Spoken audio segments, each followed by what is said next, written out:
I rawe takura whānau I te hōtoke. Anei tētahi mahi hangareka kia taea ai e koe te hanga I au ake whakarākeitanga hōtoke.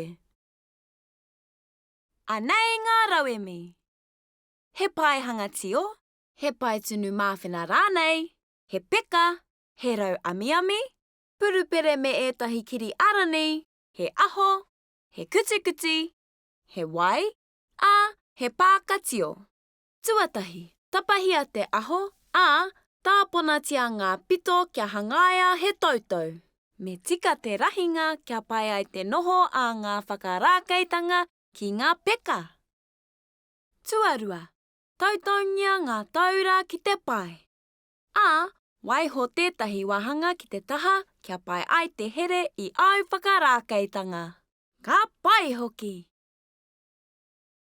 Nā, whakakingia te pai ki ngā whakarākeitanga rereke. Ka taea hoki te whakauru atu I ngā momo kai timotimo. Kia rewa mai ngā whakarākeitanga, ka mahue mai he kai mā ngā manu. Ta whakakingia te pai ki te wai, ka waiho ki te pākatio. Tai hoara, kia huri te wai hei tio, ka pai. Kua rite ngā whakarākeitanga hōtoke,